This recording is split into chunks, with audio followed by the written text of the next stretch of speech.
thing that I thought was super interesting is when you kind of look around the league, you look at how other teams are attacking free agency, what their approach has been, and what their future outlooks are. Because as we've touched on, the Lions aren't set to have a lot of cap space next season. It's 26th according to Spotrac. Now, the numbers in terms of cap space are all over the place because nobody knows what the salary cap number is actually going to be set at, how much money is actually going to be rolled over. There's still a lot of question marks that just aren't answered right now. So there's a lot of things that we're just not sure of. But you can compare it to other teams, and 26th according to Spotrac is definitely on a lower side. It's Philadelphia's long-term plan here because in terms of how both teams have drafted, there's actually a lot of similarities over the last 4 years since the Lions started off in terms of hits, in terms of where they've attacked the draft. There's been a ton of similarities there. But there's major differences in how they're outlining their contracts versus how the Lions are doing their contract. And so free agency, and we all see it, is not a lot of multi-year deals to players that are out of house, which I think Brad kind of alluded to being the case when he told us that we're going to bring back known goods. Basically, we know they're good in our system.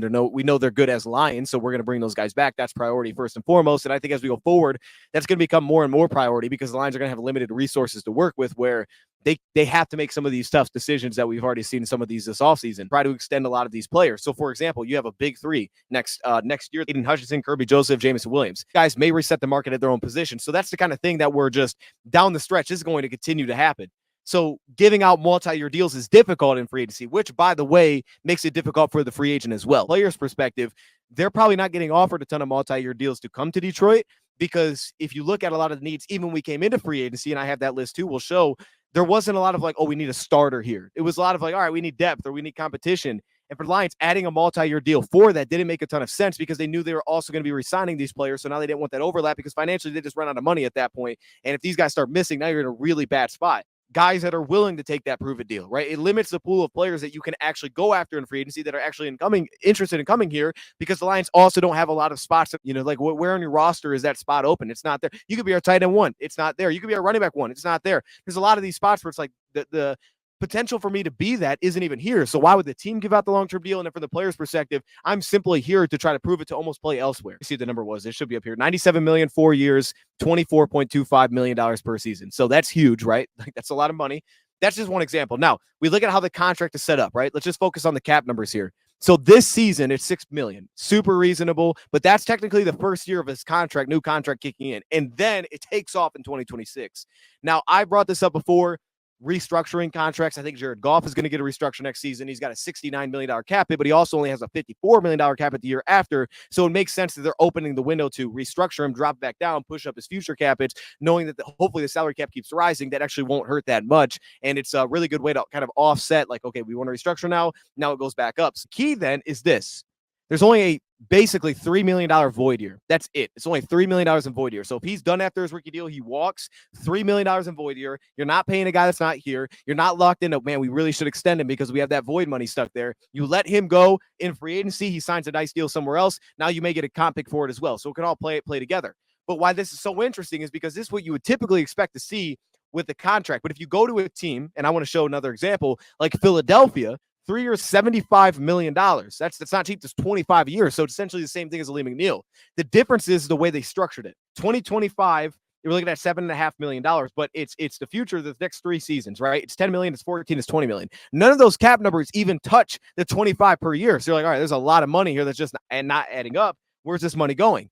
It's going to 2029. They have $35 million in dead cap to Devontae Smith when his contract expires. And it's not like just because you extend him, that money goes nowhere. Like, no, you still owe that. It's just on top of the new deal. So from the player's perspective, it's like, wait a minute, I already owe that money. That's not going to make me sign back for cheaper.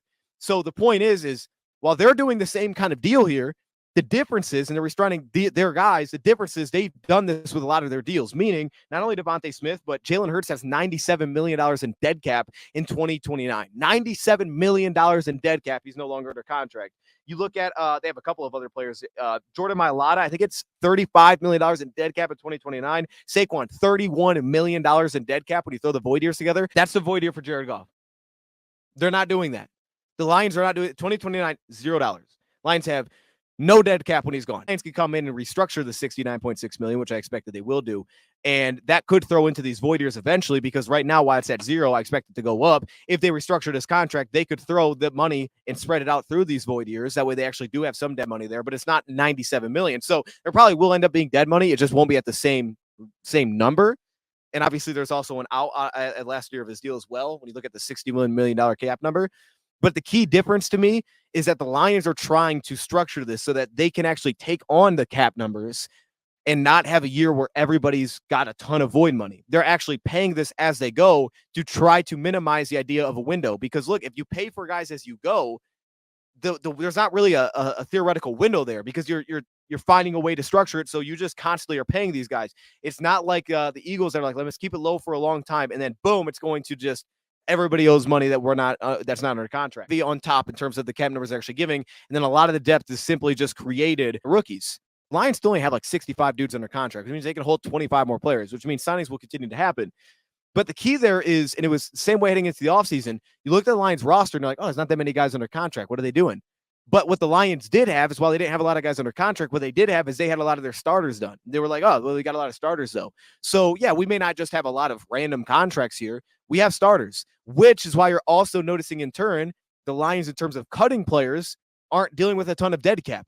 They came in with a record-setting dead cap when they first got here. Now their dead cap is basically made up of Jalen Reese-Maybin, who they cut $2.7 million, which isn't massive at all. Davenport, but that was from, the original deal they actually gave him. Now he's been re-signed, so he's still on the roster. Cam Sutton, which we know that he was cut for other reasons. He's a majority of the dead cap. And then they have the $9.8 million in dead cap, which is the restructure that they ended up giving him when he first got here to lower the cap number from the first year. Just having like sprinkles of void years. So DJ Reader has 3.7 next year. Khalif is 1.5. It's Alexander's only 1.2. Like, those are all super manageable. And if the cap number does go up, in some ways it almost feels like, all right, that doesn't really affect us at all. It's like $5.5 million. To me, this is the overall reason why we probably saw Zadarius Smith get cut. Not just because of this year's cap number, but specifically it's what they saved next year. It's like $5.5 million in cap space, no dead money in top of that. And that $5.5 million is essentially the void years that you have set for next year. So that kind of offsets all that void money you had to deal with. Now, I still would be open to, depending on what our cap space actually looks like, because there's still a lot of unknown deals here, bringing him back on a one-year deal, especially if there's no money set into next year where they could actually just deal with the cap hit head on this year and just bring him in as a backup. I'd still be open for a move like that without question, because it could still line up timeline-wise and he wouldn't have that money to deal with next year. But also keep in mind that Brett Holmes has already done something that really wasn't thought of to be done, meaning like paying his quarterback at a cap hit, at a cap number percentage-wise, that for a long time it was, hey, you can't get to the NFC Championship game with your quarterback at that kind of cap hit unless he's regarded as like a Hall of Fame type of quarterback caliber. And people weren't putting golf in, obviously, that conversation. But there's also the flip side that he got the team there to that NFC Championship game. So he's kind of paving his own road, looking at this thing long term, because their goal is going to be, as we've seen so far, re-sign our guys. So now you may have the top paid edge rusher next year, the top paid safety, and we'll see where JMO falls in, 20 to 35 million. Even if they decide to keep him per year, I don't know that they will. That'll have to overlap with these contracts they've already given out. So I think what the Lions strategy is going to be, restructure these deals. That's where Jared Goff gets restructured next year, I think, likely, right? He'll be one of them. You may have a couple little cuts here and there, but what they're trying to avoid is having this dead money. So what they're trying to avoid is, hey, we don't need to come in with 80 players because we don't need to cut 7 of them. We don't want that. We can't have money going to waste. We are in a spot where we're extending guys. So we're only extending guys we feel comfortable or essentially they're starters long-term. You're going to, now, I don't count Davenport. He's a 1-year deal. But if you're getting a 3 or 4 year deal, that's our starter long term. Like, we're comfortable with that. We're good with it. We're not looking for an upgrade in that spot. We are very comfortable with giving him the next big deal. And I think that's what the Lions strategy has been. And that's what it's going to continue to be. And the way that they're going to have to offset that, like, you're going to see a lot of mid-level contracts heading into this year with their contracts, right? They have their top, but even their top aren't, $15 million, that's not a massive number for what some of these guys are making per year. It's a lot of this, 5, 6, 7, 10. It's a lot of that because they're throwing it into void years. The Lions have those big numbers hitting. The difference is what the Lions are doing. Instead of having these mid-level contracts, they're essentially going what feels like, I don't know if this is it's not a Moneyball approach because they're doing it differently. The Lions are doing it like this. They essentially have the big money guys that can get restructured and that they know are future pieces. They're not like on the fence. Do we pay him? Do we not? Nope. That's where the Lions are going to have to be disciplined. It's like, we can't pay him. All right. We could be looking for a starter there. We're not paying him. So instead, their mid-level contracts, and I think this will happen going forward, is going to almost exclusively, I believe, become players like we saw this offseason getting 1-year deals. So, for example, if you look at like this year, they still have a couple of true mid-level contracts, like Graham Glasgow. That's a mid-level deal. Alex Anzalone, Amik Robertson. Like, they have a few of those on multiple year deals. But this offseason, they really don't have any of those. They all are 1-year deals unless they're re-signings for the Lions or extensions. And I think that's what's going to change here. Rookie draft picks as they continue forward, which could be some comp picks that they end up earning. And it's going to be 1-year deals, which is, again, what ties this all together. It's Roy Lopez signing a 1-year deal. It's Kyle Allen signing a 1-year deal.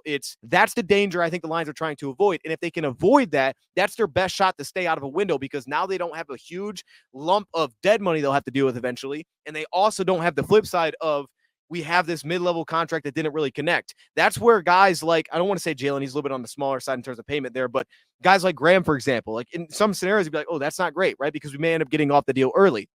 But I don't think going forward, we're going to see much of that, because the Lions have to kind of avoid it. And from a player's perspective, they don't have interest. When we signed Graham, we signed him as a starter. Where are you signing players to come in as starters now? They have one, DJ Reed. That's it. He got the 3-year deal. They're comfortable long-term. They gave him one guy 3 years. That's it. Even last year, they didn't extend Carlton Davis. DJ Reader got a 2-year deal. At that point, you were really overlapping your early draft picks, and they haven't really kicked in yet. Like again, DJ Reader is on the final year of his contract. Look at Aleem's deal. He's making $25 a year, but the first year is $6 million. Next year, it's $28 million. So they're not overlapping each other's deals. There's an offset there. So when he's a free agent, now Aleem's number will shoot up. A lot of these deals are going to simply be 1-year deals, which is why the Lions in free agency maybe haven't been as active as some people may have expected or want to see, because from both sides, they're not the same interest to get a mid-level deal done. Right. If you look at the Lions free agency signings, Kenny Yeboah, 1-year deal. Tim Patrick, probably a 1-year deal, but I don't know. We'll see. Kyle Allen, 1-year deal. Let me go to some of they lifted in here. Obviously, Levi, 1-year deal. Marcus Davenport, 1-year deal. Most of these are that. Most of our contracts are Grant Stewart, 1-year deal. That's how Roy Lopez, 1-year deal. This one, when it gets to this date, we got all this dead money. We got to restructure a lot of things. We got to refigure out everything. We got to reshape as a team. They're just doing it as they go. They're like, we're paying it. We're paying it. We're paying it. And they're going to be like, small void, help us out. Let us just kind of work our way through this. That's how the Lions are avoiding a window. So I think when we think about free agency, we can't look at it from one side. Lions have honestly been following this path since year one. But I think year one is almost a better example because they didn't have any cap space. And it's not like the Lions are in a spot where they don't have cap space. They will really diminish starting next year. And it's going to continue that way because the only difference is this. Year one, Lions didn't have cap space because they had a whole bunch of dead money and they were restarting and the cap number dropped because of COVID. That's why they had no cap space year one. The Lions in 2026 cap space is going to start to drop, not because they don't have, not because of like, oh, the cap number goes down or whatever reason, or, you know, any of those same reasons or dead cap. It's going to be the opposite. It's going to be the fact that the Lions are actually paying a lot of their starters, which is good because in some ways it should eliminate a lot of the risk. Because the risk of having the things that will set you back as a franchise and put you into trouble financially is mid-level deals that don't work out or big deals don't work out. And if you think about it, there is still a risk of what the Lions are doing. It makes sense on paper because you're saying known goods, but the Lions, and this is always the risk, their biggest misses early were re-signings. It was extensions. It was Tracy Walker and it was Romeo, right? Those guys got hurt and ultimately didn't work out. Charles Harris, you could throw into that mix. To a lesser degree, you could throw him in that mix.